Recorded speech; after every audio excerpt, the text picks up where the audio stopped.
Hi friends, Ayyanar துணை serial இன்றைக்கி நாளைக்கான எபிசோடு பார்க்கலாம். புதுசாக பார்க்குறவங்கள அதை சப்ஸ்கிரைப் பண்ணிக்கோங்க. லைக்கு ஹைப்பு ப்ளீஸ் கொஞ்சம் கொடுத்து விடுங்க. வாங்க வீடியோக்குள்ளே போகலாம். நேற்றுக்கு எபிசோடு இதில் முடிச்சிருப்பாங்க அப்படின்றது பார்த்திங்கன்னா, நிச்சயம் எல்லாம் முடிச்சுட்டு எல்லாருமே ஃபோட்டோஸ்லாம் எடுத்துகிட்டு இருப்பாங்க. கார்த்திகா வச்ச கண்ணை வாங்காமல் சேரனை பார்த்துக்கிட்டே இருப்பார். இதை பாண்டியன் நோட் பண்ணிவிடுவார். இந்த விஷயத்தை சோழன்கிட்ட சொல்லுவார். சோழனும் இனி அண்ணன் லைஃப் தான் நமக்கு முக்கியம், அண்ணனை தான் நம்ம வாட்ச் பண்ணணும் அப்படின்ற மாதிரி தான் இவங்க எல்லாம் டிசைட் பண்ணி வெயிட் இருக்கிறாங்க. அடுத்தது நிச்சயம் எல்லாம் முடிஞ்சிடுச்சு இல்லையா, சரி நம்ம கிளம்பலாம் அப்படின்னு சொல்லிட்டு தான் கிளம்புவாங்க. கிளம்புறதுக்கு முன்னாடி கஸ்தூரி என்ன பண்ணுவாங்க, நான் பாத்ரூம் போயிட்டு வரேன், வெயிட் பண்ணடி அப்படின்னு சொல்லிட்டு இவங்ககிட்ட சொல்லிட்டு போவாங்க. கார்த்திகா பார்த்தீங்கன்னா ஸ்டேஜில் தான் நிற்பாங்க. நிற்கும் போதும் பார்த்தீங்கன்னா ரெண்டு பேருமே வச்சுக்கணும் வாங்க அதான் பார்த்துட்டு இருப்பாங்க. அதுக்கப்புறம் பல்லவன் தான் ஃபோட்டோஸ் எடுக்கலான்னு சொல்லிட்டு செல்ஃபி எடுக்கலான்னு உட்காந்துக்கிட்டே எடுப்பார். அண்ணா உட்காந்துட்டா நல்லா தெரியல, நம்ம நின்றுக்கிட்டு எடுப்போம் அப்படின்னு சொல்லிட்டு நிற்கும்பொழுது, அண்ணி எழுந்துருங்க அண்ணி, எனக்கு சரியாக தெரியல அப்படின்னு சொல்லிட்டு சொல்லுவாங்க. அதுக்கப்புறம் ஃபோட்டோஸ்லாம் நல்லா இருக்கான்னு சொல்லிட்டு இவர் ஃபோனில் காமிப்பார் சந்தா கிட்ட. சந்தா ஹிந்தியிலே ரொம்பவே பகுத்தச்சா அப்படின்னு சொல்லிட்டு சொல்லுவாங்க. எனக்கு நீங்கள் என்ன சொல்கிறீங்கன்னு புரியல, ஃபோட்டோ நல்லா இருக்கா நல்லா இல்லையான்னு தமிழில் சொல்லுங்கள் அப்படின்னு சொல்லிட்டு சொல்லும்போது, ரொம்பவே நல்லா இருக்குது அப்படின்னு சொல்லும்போது, இது கேட்க எவ்வளோ அழகாக இருக்குது, நீங்கள் இதே மாதிரி பேசி பழகுங்க அப்படின்னு சொல்லிட்டு பல்லவன் சொல்லுவார். அதுக்கப்புறம் எல்லாருமே சிரிச்சுக்கிட்டு பேசிட்டு ஜாலியாக ஃபோட்டோஸ்லாம் எடுத்துக்கிட்டு இருப்பாங்க. அடுத்தது சரி டைம் ஆகிடுச்சி கிளம்பலாம் அப்படின்னு சொல்லிட்டு பேசி முடிவு பண்ணிவிட்டு கீழே சந்தாவுடைய அப்பா அம்மா கிட்ட நடேசன் பேசுவார். இந்த மாதிரி சம்மந்தி சென்னையில் தான் கல்யாணம், ரொம்ப தூரம் இருக்குதுன்னு சொல்லிட்டு வராதெல்லாம் விட்டுட்டு போகிறீங்க, நீங்கள் எல்லோரும் கண்டிப்பாக கல்யாணத்துக்கு வரணும், அங்கே எல்லாமே நல்லா ஜாம்னு எங்கள் முறைப்படியும் பண்ணலாம், உங்கள் முறைப்படியும் பண்ணலாம், அதனால் கவலைப்படாதீங்க அப்படின்னு நடேசன் சந்தாவுடைய அப்பா அம்மாட்ட சொல்லுவாங்க. நீங்கள் எவ்வளோ தூரம் கல்யாணம் வச்சாலும் நாங்கள் தான் ஆவோம், அதெல்லாம் நாங்கள் வராதெல்லாம் இருக்க மாட்டோம், நாங்கள் வராத இருப்போன்றது மட்டும் நீங்கள் நினச்சிடாதீங்க அப்படின்னு சொல்லிட்டு ஒரு வார்னிங் மாதிரி தான் சொல்லுவாங்க. இதை பாண்டியன் கேட்பார். எந்த பிரச்சனையாக இருந்தாலும் நாங்கள் உங்களை சும்மா விட மாட்டேன்றதுக்காக தாண்டா அவரை சுற்றி வளைச்சி பேசுகிறாரு அப்படின்னு சொல்லும் போது, ஓ அப்படியாடா, இதெல்லாம் எனக்கு தெரியவே இல்லையாடா அப்படின்னு சொல்லிட்டு சோழன் சொல்லுவார். உடனே சோழன் என்ன சொல்லுவார்னா, டேய் நீ வானதி கூட சேர்ந்து எவ்வளோ என்ன பேசினாலும் அதுக்கான அர்த்தத்தை கண்டுபிடிச்சிடலடா, பரவாயில்லடா, ரொம்ப தேறிட்டடா நீ அப்படின்ட்டு அவர் சோழன் சொல்லுவார். அடுத்த செகண்டே சும்மா இருடா, எப்போ பார்த்தாலும் ஏதாவது கலாய்ச்சிக்கிட்டு இருக்கிறதே வேலையை போச்சு உனக்கு அப்படின்னு சொல்லிட்டு பாண்டி சொல்லுவார். அடுத்தது சரி எல்லாமே ட்ரெஸ் எல்லாம் பேக் பண்ணிவிட்டு இவர் சேரன் சந்தாவே பார்த்துக்கிட்டே நின்றுக்கிட்டே இருப்பாங்க. அண்ணா வாண்ணா, டைம் ஆகிடுச்சுன்னா பேக் பண்ணணும் கிளம்பணும் அப்படின்னு சொல்லும் போது, இருடா நான் சந்தா கிட்ட கொஞ்சம் பேசிட்டு வரணும், ரொம்ப நேரம் அங்கேயே அவங்க ரிலேஷன் கூடவே நிற்கிது, கொஞ்சம் வந்தால் எனக்கு கொஞ்சம் சந்தோஷமாக இருக்கும், நான் பேசிட்டு போவேன், ஒரு 2 நிமிஷம் கொடுத்தா போதும்னு. சரி இதுதான் நான் வெயிட் பண்ணேன்னு சொல்லிட்டு நேராக சோழன் என்ன பண்ணுவோம், டைரெக்டாக அவங்க அப்பா அம்மா கிட்ட சந்தாலாம் நிற்க வர இடத்துல இந்த மாதிரி அண்ணி, இந்த மாதிரி அண்ணா உங்ககிட்ட ஒரு 2 நிமிஷம் பேசணுமா, நீங்கள் கொஞ்சம் வரீங்களா அப்படின்னு சொல்லிட்டு கேட்பாங்க. உடனே யோசிச்சுக்கிட்டே இருப்பாங்க. நேற்றுக்கு நம்ம கதை சொல்லியிருந்தோம் இல்லைங்களா, எப்படி பேசுவாங்க, நிச்சயதான் தான் ஆயிடுச்சு, நீங்கள் போய் பேசலாம் அப்படின்ற மாதிரி தான் நேற்று நான் சொல்லியிருந்தேன். அதே மாதிரி தான் அவரும் டைலாக் ஃபுல்லாக நேற்றுக்கு ஸ்டார்டிங்லேருந்து கொஞ்சம் ஃபினிஷிங் ஒரு முக்கால்வாசி கதை நம்ம எப்படி சொல்லியிருந்தோமோ அது மாதிரி தான் கதையை கொண்டு போயிருந்தாங்க. நிச்சயம் தான் ஆயிடுச்சு இல்லை பையா, நீங்கள் போய் பேசுங்க, ஒன்றும் பிரச்சனை இல்லை அப்படின்வாங்க. உடனே அவங்க அப்பாவும் சம்மதம் சொல்லுவாங்க. இவங்க ரூமில் போய் நின்று பேசிகிட்டு இருப்பாங்க. நான் இந்த மாதிரிலாம் நடக்கும்னு நினைக்கல, எங்கள் அப்பா அம்மா உங்கள் அப்பா அம்மா எல்லாம் சந்தோஷத்தோடு இந்த கல்யாணம் நடக்கிறத நினச்சா எனக்கு ரொம்ப பெருமையாக இருக்குது, ரொம்ப சந்தோஷமாக இருக்குது. ஏன்னா உனக்கு இந்த கல்யாணத்தில் நான் இந்த மாதிரிலாம் நடக்குமா அப்படின்ற ஒரு கனவு கண்டிருந்தேன், அது எல்லாமே எனக்கு அமையும் போது எனக்கு ரொம்பவே சந்தோஷமாக இருக்குது அப்படின்னு சொல்லிட்டு ஒரு சேரன் சொல்லுவார். அதே விஷயத்த இவங்க சந்தாவும் சொல்லுவாங்க. நான் உனக்கு ஒரு கிஃப்ட் வாங்கிட்டு வந்திருக்கிறேன்னு சொல்லிட்டு அவர் கையில் வச்சுருந்த கொலுசை ஓப்பன் பண்ணி அந்த பாக்ஸை கொடுத்து விடுவார். அவங்க அதை பார்த்துட்டு ரொம்பவே பிடிச்சிருக்குது, எனக்கு ரொம்பவே இது அழகாக இருக்குது, இவர் என்ன சொல்லுவார், இதை நீ ஃபோட்டோ எடுத்து எனக்கு அனுப்பிவிடு அதுக்கப்புறம் வாட்ஸ்அப்பில் அப்படின்னு சொல்லுவார். இவங்க நின்று பேசின்னு இருப்பாங்க. ஏன் அவ்வளோ தூரம் நின்று பேசின்னு இருக்கிறேன், கிட்ட வாயேன் அப்படின்னு சொல்லிட்டு அவர் சேரன் கூப்பிடுவார். இவங்க சந்தா பக்கத்தில் நின்றுட்டு பேசிகிட்டு இருக்கும்போது உடனே சட்டுன்னு அவங்க சேரனை கட்டி பிடிச்சிக்குவாங்க.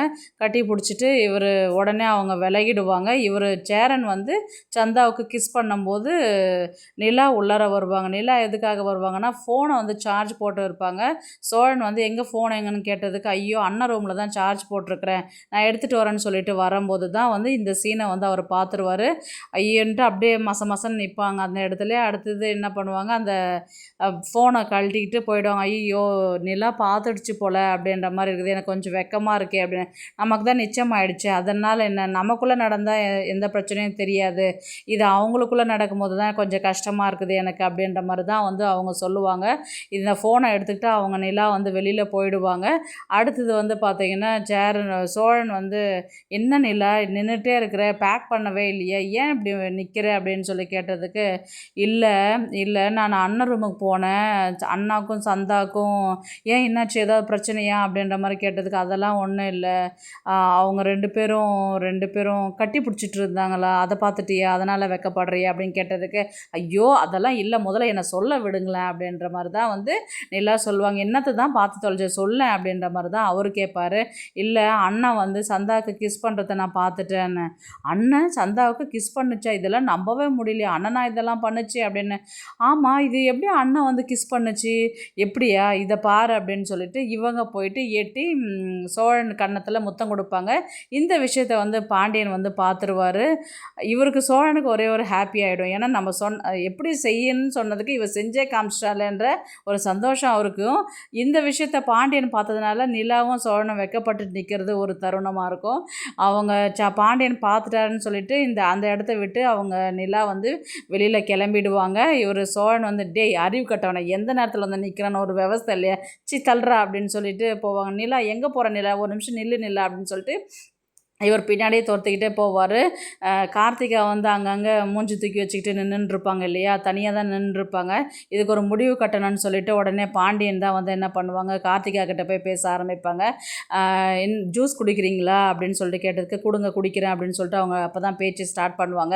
இந்த மாதிரி நீங்கள் அண்ணன் உங்கள் லைஃப் வந்து இந்த மாதிரி ஆனது, நீங்கள் விவாகரத்து ஆகக்கூடிய ஸ்டேஜில் இருக்கிறீங்க, நீங்கள் தனியாக இருக்கிறீங்க, இது எல்லாமே எங்களுக்கு புரியுது, உங்கள் கஷ்டமே எங்களுக்கு தெரியுது, இது எல்லாமே யாரும் வேணும்னு நினச்சி பண்ணலை, அதுவாக நடக்குதுன்னும் போது நம்ம என்ன பண்ணுறது, அதுலேருந்து நம்ம மீண்டு வெளியில் வரணும் இல்லையா, அதையே யோசிச்சுட்டு இருந்தால் நம்மளுக்கு சரிப்பட்டு வராது இல்லையா அப்படின்ற மாதிரி சொன்னதுக்கு, நீங்கள் சொல்கிறது எனக்கு புரியலையே அப்படின்னு சொல்லிட்டு கார்த்திகா வந்து சொல்லுவாங்க. இல்லை நீங்கள் அண்ணன் மேலே அக்கறை வச்சுருக்கிறீங்க, லவ் பண்ண இருக்கிறீங்க, இதெல்லாம் எங்களுக்கு தெரியும், அண்ணனுக்காக நீங்கள் வீட்டை விட்டு வந்ததுன்றது எங்களுக்கு தெரியும், இப்போது அங்கங்கே அண்ணனே நின்று முறைச்சி பார்த்துக்கிட்டே இருந்து நீங்கள் நைட்டில் ட்ரெயினில் வரும்போது கூட 2 பேர் பேசிட்டு வந்தீங்க, நான் பார்த்தேன், நான் இதெல்லாம் பண்ணும்போது அண்ணனுடைய கல்யாணத்தை எதனா பாதிப்பு வந்து அதனால் நின்றுடுமோன்ற ஒரு பயம் இருக்குது, அதனால் அண்ணன் அந்த மாதிரிலாம் பார்க்காதீங்க, மற்றவங்களும் பார்த்தாங்கன்னா அதை தப்பாக நினச்சிப்பாங்க அப்படின்னு சொன்னதுக்கு, ஐயோ பாண்டி நீ அந்த மாதிரிலாம் நினைக்காத, நான் மாமாவுடைய கல்யாணத்தை நிறுத்தணுன்றதுக்காகலாம் நான் வரல, மாமா கல்யாணத்தை ஒரு முறை பார்க்கலாம், நிச்சயம் எல்லாம் எப்படி பண்ணுறாங்கன்னு பார்க்கலாம், நான் ஆசைப்பட்ட அவருடைய லைஃப் எப்படி போகுதுன்றதுக்காக தான் நான் பார்க்கறதுக்கு வந்தனே தவிர்த்து மற்றபடி எந்த ஒரு தப்பான இன்டென்ஷனில் நான் பண்ணலை, நான் இல்லை நீங்கள் பண்ணனாலும் உங்கள் அம்மா வந்து கல்யாணத்தை நிறுத்துறது மாதிரி தான் இருந்தது, காலையில் ஒரு பிரச்சனை பண்ணி நிச்சயதார்த்தத்தை நிறுத்துறத மாதிரி தான் இருந்தது, ஆனால் அதிலேருந்து நாங்கள் வெளியில் கொண்டு வந்துட்டோம், அவங்கள ஏதோ சமாளித்து வெளியில் வந்துட்டோம், எங்கள் அம்மாவை பிரச்சனை பண்ணாங்க, எங்கள் அம்மா அந்த மாதிரிலாம் பிரச்சனை பண்ண மாட்டாங்க, மனசில் இருக்கிறத தெளிவாக போட்டு உடச்சிருவாங்க, அதனால் அவங்கள வந்து நீங்கள் தப்பாக நினைக்காதீங்க அப்படின்ற மாதிரி இவங்க சொல்லுவாங்க. இல்லைங்க அவங்க எதுவும் தப்பாக நினைக்கல தான், உங்கள் வாழ்க்கை பற்றி அவங்க யோசிக்கும் போது அவங்க ஸ்டைல்லேருந்து பார்க்கும்போது அது நியாயமாக தான் படும், ஆனால் அந்த ஸ்டேஜ்லாம் தாண்டி வந்தாச்சு இல்லையா அப்படின்னும் போது, இப்போ நான் சொல்கிறேன் தப்பாக நினச்சிக்காத பாண்டி, இப்போது நான் மாமாவை கல்யாணம் பண்ணிக்கணும்னு வரும்போது நான் சின்ன வயசுலேருந்து மாமா மேலே ரொம்ப ஆசைப்பட்டேன், அதுக்காகவே மாமாவை கல்யாணம் பண்ணிக்கணும்னு கேட்டபோது எங்கள் வீட்டில் ஒத்துக்கல, அதே மாதிரி கல்யாணம் பண்ணுறதுக்கு முந்தின நாளே நான் மாமாவை தேடி நான் வரும்போது ஏன் நீங்கள் யாருமே வந்து எனக்கு சப்போர்ட் பண்ணலை அப்படின்னு சொல்லி கேட்டதுக்கு, அண்ணன் வந்து உங்களுக்கு சப்போர்ட் பண்ணார், அடுத்த நாள் கோவிலில் கூட வெயிட் பண்ணி நீ வா நான் உனக்கு தாலி கட்டுறேன்னு சொல்லிட்டு சொன்னார், ஆனால் நீங்கள் வரவே இல்லை, ஆனால் நீங்கள் கல்யாணம் பண்ணிக்கிட்டு போயிட்டு தான் சொல்லிட்டு சொன்னாங்க, ஆனால் நீங்கள் வர்றதுக்கு முன்னாடி அத்தையும் மாமாவும் வந்து அங்கே அண்ணன் காலில் விழாத குறையாக வந்து என் பொண்ணை வாழ்க்கைக்கு எடுத்துடாத, என் பொண்ணுக்கு வாழ்க்கை கொடு, முன்ன கட்டிக்கிட்டு வந்தானா என் பொண்ணு சந்தோஷமாக இருக்க மாட்டான்னு இப்படிலாம் பேசும்போது எப்படி அண்ணா வந்து உங்களை கட்டிக்கும் சொல்லுங்கள் பார்ப்போம் அப்படின்ற மாதிரி தான் இவர் பாண்டியன் சொல்லுவார். உடனே கார்த்திகா வந்து என்ன சொல்லுவாங்கன்னா, நான் உனக்கு கேட்குறேன் தப்பாக நினச்சிக்க மாட்டேன்ல, இப்போது சந்தாக்காக உங்கள் அண்ணன் சண்டை போடுறாரு, உங்களெல்லாம் காப்பாற்றுறாரு, எந்த பிரச்சனையாலும் சமாளித்து அவரை கொண்டு போகிறாங்க இல்லையா, அப்போது அண்ணன் வந்து உங்களுடைய அண்ணன் சந்தாக்காக இவ்வளோ இவ்வளோ ஃபைட் பண்ணி ஒரு ஸ்டப்பனாக நிற்கும் போது எனக்காக ஏன் உங்கள் அண்ணா வந்து ஒரு சண்டை போட்டு நான் ஒரு அத்தை பொண்ணு தானே ஏன் என்ன கல்யாணம் பண்ணிக்கணும்னு அவர் தோணலை. யாராக இருந்தாலும் அந்த கல்யாணத்தை நிறுத்தத்துக்கு தான் பார்ப்பாங்க. இப்பயும் பாருங்கள் யாரோ ஒருத்தங்க அடிக்க வந்தாங்க, அன்றைக்கி துப்பாக்கி காமிச்சிட்டு சாகிற நிலைமைக்கு வரும்போது கூட இன்றைக்கி சந்தா வேணும்னு நிற்கிறவர் ஏன் எனக்காக அவர் நிற்கல. அப்போ நான் என்ன தப்பு பண்ணினேன், நான் லவ் பண்ணது தான் தப்பா, அப்போ உங்கள் அண்ணா என்ன லவ் பண்ணலையா அப்படின்ற மாதிரி தான் வந்து இவங்க கார்த்திகா கேட்பாங்க. இவர் பாண்டியன் பதில் சொல்ல முடியாமல் முழிச்சுக்கிட்டு நின்றுட்டு இருந்தார். உடனே வந்து அண்ணன் வந்து உங்களுக்காக கல்யாணம் பண்ணுறதுக்கு கோயிலில் வெயிட் பண்ணியிருந்தார், நீங்கள் தான் வரல, அடுத்த நாளே கல்யாணம் பண்ணின்னு போனதாக வந்து சொன்னாங்கல்ல. அதனால் அண்ணன் வந்து இதுலேருந்து மீண்டு வெளியில் வர்றதுக்கே ரொம்ப நாள் ஆயிடுச்சு. இப்போ தான் வந்து சகஜமாக பழகுது. இப்போ அண்ணனுக்கும் நல்லது நடக்கும்போது நீங்கள் அதை தடுக்கிறது வந்து கொஞ்சம் சரியில்லைன்னு எனக்கு தோணுது. நீங்கள் உங்களை கொஞ்சம் மாற்றிக்கிறது நல்லது அப்படின்ற மாதிரி தான் வந்து சொல்லுவாங்க. என்னால் மாமா கல்யாணத்தில் பிரச்சனை வராது, நான் வந்து தனியாகவே ஒதுங்கி போய்ட்றேன், இனி என்னால் எந்த பிரச்சனை வராது அப்படின்ற மாதிரி ஒரு தெளிவான கான்க்ளூஷனுக்கு வந்துட்டதுக்கப்புறம் தான் இவங்க வந்து பாண்டி அந்த இடத்த விட்டு போவார். உடனே வந்து பார்த்திங்கன்னா எல்லாருமே வந்து பேக்லாம் பண்ணிவிட்டு காரில் 2 காரில் ஏறிட்டு போயிட்டு உட்காரத்துக்கு போவாங்க. உடனே சேரன் தான் வந்து வாப்பா உட்காருப்பா, ஏன்ப்பா நிற்கிற, டைம் ஆகுதில்ல போகலான்னு. இல்லை மாமா நீங்கள் உட்காருங்க, நான் பின்னாடியே அம்மா கூடவே உட்காந்துக்கிறேன்னு சொல்லிட்டு என்னை பாண்டியன் பேசுனதை வச்சு இவங்க என்ன பண்ணுவாங்க, நம்மளால் வந்து மாமா கல்யாணம் நிறுத்தக்கூடாதுன்றதுனால அவங்க என்ன பண்ணுவாங்க, கஸ்தூரி கூடவே உட்காந்துக்குவாங்க. சரிப்பா உட்காந்துக்கோ அப்படின்ற மாதிரி தான் வந்து இவர் எதையுமே தெரியாத மாதிரி தான் இருப்பார். ஆனால் கார்த்திகா வந்து பார்க்குறத வந்து இவர் வந்து கண்டுக்கவே மாட்டார்ன்ற மாதிரி தான் வந்து கதையை கொண்டு போகிறாங்க. அதுக்கப்புறம் இவங்கெல்லாம் பேசிட்டு உடனே ட்ரெயினில் தான் ஏறி உட்காந்து 2 நாள் போகிற மாதிரி தான் வந்து காமிக்கிறாங்க. இந்த இடத்துல வந்து பார்த்திங்கன்னா கஸ்தூரி தான் வந்து கார்த்திகாவை நினச்சி ரொம்பவே ஃபீல் பண்ணி, என்னடி ஏன் உம்முனே இருக்கிற, எதுவுமே தெளிவாக பேச மாட்டேங்கிற அப்படின்ற மாதிரி கேட்டதுக்கு, என்னால் மாமாவுக்கு எந்த பிரச்சனை வர வேண்டாமா, நான் கல்யாணத்துக்கு நான் வரல, அவரை நிச்சயம் பார்க்கணும்னு நினச்சி நான் நிச்சயம் ஆயிடுச்சு இல்லையா, அது ஒன்றே எனக்கு போதும்மா, இதுக்கப்புறம் நம்ம கல்யாணத்துக்கு இங்கே வர வேண்டாமா அப்படின்ற மாதிரி வந்து சொன்னதுக்கு, கல்யாணம் வந்து தான் சென்னையில் வச்சுருக்குறாங்களடி, அப்போ அதுக்கு என்ன பிரச்சனை அப்படின்ற மாதிரி கேட்டதுக்கு, சொன்னால் புரிஞ்சுக்கோமா, எனக்கு கல்யாணத்துக்கு வர விருப்பம் இல்லைம்மா அப்படின்ற மாதிரி தான் வந்து சொல்லுவாங்க. இந்த விஷயத்த வந்து பாண்டியன் வந்து கேட்டுருவார். அதுக்கப்புறம் சரி இதுவும் நல்லதுக்கு தான் அப்படின்ற மாதிரி தான் அவரும் வந்து யாருக்கிட்டையும் எதுவும் சொல்ல மாட்டார், அவர் வந்து விலகிடுவார். அடுத்தது வந்து பார்த்திங்கன்னா இவர் நடேசன் தான் வந்து செம்பருத்திக்கு கால் பண்ணுவாங்க. செம்பருத்தி இட்லியும் கறி குழம்பும் செஞ்சு வை, நாக்கு செத்து போய் கிடக்குது, 2 நாளாக சப்பாத்தி சாப்பிட்டு, நீ செஞ்சு வை, நான் நேராக உங்கள் கடைக்கு தான் வருவேன் நான் அப்படின்னு சொன்னதுக்கு, வாங்க வந்தீங்கன்னா நான் செஞ்சு போகிறதுக்கு தான் நான் தான் இருக்கிறேன்ல, கண்டிப்பாக வாங்க, என்ன செம்பருத்தி நல்லா நல்லா பேசுகிறியே அப்படின்ற மாதிரி வந்து கேட்டதுக்கு, அட நீங்கள் பசிக்குதுன்னு நீங்கள் வாய்க்கு ருசியாக சமைச்சு போட சொல்லி கேட்டீங்க, நான் ஹோட்டல் தான் நான் வச்சுருக்கிறேன், வந்தீங்கன்னா சாப்பிட்டுட்டு போக போகிறீங்க, இதில் என்ன இருக்குது, நான் என்ன இதில் மாற்றி பேசினேன் அப்படின்ற மாதிரி தான் செம்பருத்தி சொல்லுவாங்க. நல்லா பேச கற்றுக்கிட்ட செம்பருத்தி, மாதிரிலாம் இல்லை, இப்போ நீ ரொம்ப மாறிட்ட தெரியுமா நீ அப்படின்ற மாதிரி கேட்டதுக்கு, அட போங்க எனக்கு வெக்கமாக வருது, எப்போ பார்த்தாலும் ஏதாவது ஒன்று சொல்லிக்கிட்டு உட்காந்து, நீங்கள் வாங்க நான் உங்களுக்கு சமைச்சு போடுறேன், சரி நான்ட்டு உனக்காக ஒரு பாட்டு எடுத்து வச்சுருக்கிறேன், இங்கே நடந்த விஷயத்தெல்லாம் பார்க்கும்போது எனக்கு ஒரு பாட்டு ஞாபகம் வருது, நான் பாட்டு பாடட்டுமா அப்படின்னு சொல்லிட்டு இவர் நடேசன் வந்து செம்பருத்திக்கிட்ட பாடிக்கிட்டு இருப்பார். அதை மியூட்டில் போட்டுருவாங்க. அடுத்தது வந்து பாண்டியன் தான் வந்து வானதிக்கு கால் பண்ணுவாங்க. வானதிக்கு கால் பண்ணும்போது வானதி எங்கே இருப்பாங்கன்னா டாக்டர் கூட அன்னைக்கு பர்த்டே செலிப்ரேஷனுக்கு வெளியில் போனாங்க இல்லையா, அந்த சீனை வந்து இப்போ தான் வந்து காமிப்பாங்க. இவங்க 2 பேரும் வந்து பேசின்னு இருப்பாங்க. ஆல்ரெடி காரில் போகும்போதே வந்து வானதி வந்து போய் சொல்லிட்டாங்க, நான் வந்து வீட்டில் தான் இருக்கிறேன் அப்படின்னாங்க. இப்போ சாப்பிட்டுட்டு இருக்கும்போது கால் பண்ணி, என்ன பண்ணுற வானதி, எங்கே இருக்கிற நீ அப்படின்ற மாதிரி தான் வந்து சொல்லுவாங்க.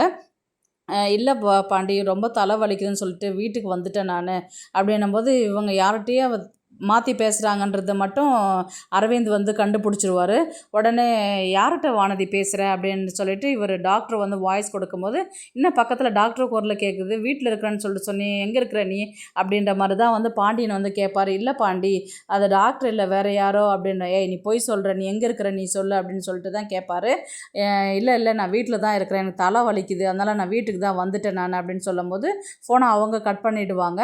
இந்த விஷயம் டாக்டர் கூட இருக்கிற விஷயம்னு சொன்னால் பாண்டியன் தப்பாக எடுத்துப்பாரோ, ஏன்னா நிச்சயதார்த்தத்துக்கு கூப்பிடும்போது நம்ம வரலன்னு சொல்லிட்டோமே, இப்போ இவர் கூட சுற்றிக்கிட்டு இருந்தாக்கா அவர் பாண்டியன் நம்மளை வந்து தப்பாக நினைப்பாரோ அப்படின்றதுனால இவங்க வந்து போய் சொல்கிறதுனால இதை அவாய்ட் பண்ணிவிடுவாங்க இந்த விஷயத்த. உடனே வந்து பாண்டியனுக்கு கொஞ்சம் டவுட் வந்து என்ன பண்ணுவார்னா, கடையில் இருக்கிற அந்த பையனுக்கு வந்து கால் பண்ணுவார். இந்த மாதிரி எங்கடா இருக்கிற நீ, வானதி எங்கடா அப்படின்னு சொல்லி கேட்டதுக்கு, என்னென்ன உனக்கு விஷயம் தெரியாதா, என்னென்ன ஊர்லேருந்து வந்துட்டேன், நிச்சயதார்த்தம்லாம் முடிஞ்சிச்சான்னு கேட்டதுக்கு, டேய் நான் கேட்டதுக்கு பதில் சொல்லுடா அப்படின்னு சொல்லிட்டு சொல்லுவாங்க. இல்லைண்ணா டாக்டருக்கு பிறந்தனால அதனால தான் வானதி அக்கா வந்து கூட்டிகிட்டு போயிருக்கிறாங்க, ஹோட்டலில் சாப்பிட போயிருக்கிறாங்க, இப்போ நான் மட்டும்தான் இருக்கிறேன், நானும் கொஞ்ச நேரத்தில் கடையை மூடிட்டு கிளம்பிடுவேண்ணா அப்படின்னு சொல்லிட்டு சொல்லுவாங்க. வருவாங்கன்னு பார்த்தா நான் வரல, டைம் ஆயிடுச்சு, அதனால தான் நான் மூடிட்டு கிளம்புறேன்னு சொல்லிட்டு அக்கா கிட்ட சொல்லிட்டேன் நான் அப்படின்னு சொன்னதுக்கப்புறம் இவருக்கு வந்து ஒரு மாதிரி கில்ட்டி ஃபீலிங் ஆகிடும். இப்போ நம்ம கேட்டதுக்கு வானதி ஏன் வந்து பொய் சொல்லணும் அப்படின்றது அவர் யோசித்து பார்க்கும்போது இதை வந்து சரிப்பட்டு வரல அப்படின்றப்போ திரும்பவும் கால் பண்ணுவாங்க, திரும்ப கட் பண்ணுவாங்கன்னா அப்போது உண்மையிலே வானதி வந்து டாக்டர் கூட தான் இருக்கிறா அப்படின்றதுனால பாண்டியனுக்கு வந்து ஒரு மாதிரி வானதி மேலே ஒரு கோபமும் ஒரு டென்ஷனும் தான் வந்து ஜாஸ்தியாகுது. ஏன்னா எதுக்கு என்கிட்ட பொய் சொல்லணும், உண்மையை சொல்லிட்டு போகலாமே, அப்போது அவன் மனசில் என்ன தப்பான எண்ணம் இருக்கா, அப்போது உண்மையிலே வந்து அவள் டாக்டரை லவ் பண்ணுவாளா அப்படின்ற ஒரு கேள்விக்குறியோட பாண்டியன் வந்து யார்கிட்டையுமே பேசாத இந்த நடந்த விஷயத்தையே வந்து யோசிச்சுக்கிட்டே அவர் வீட்டுக்கு வந்துட்டுருப்பார். சோழனும் நிலாவும் வந்து பேசும்போது ஏங்க எல்லாரும் அங்கே இருக்கிறாங்க, இப்போ என்னங்க பேச்சு வேண்டிய கிடக்குது, பாண்டியன் டல்லாக இருக்கிறாரு ஃபோன் பேசிட்டு வந்ததுலேருந்து, அவரை போய் என்ன எதுன்னு கேளுங்க அப்படின்னு சொல்லிட்டு கேட்கும்போது பாண்டியன் வந்து மறைச்சிருவார். அதெல்லாம் ஒன்றும் இல்லைடா, போயிட்டு வந்த டயர்டு இல்லை, அதனால தான் வீட்டுக்கு போனால் சரியாயிடும் அப்படின்னு சொல்லிட்டு சொல்லுவார்.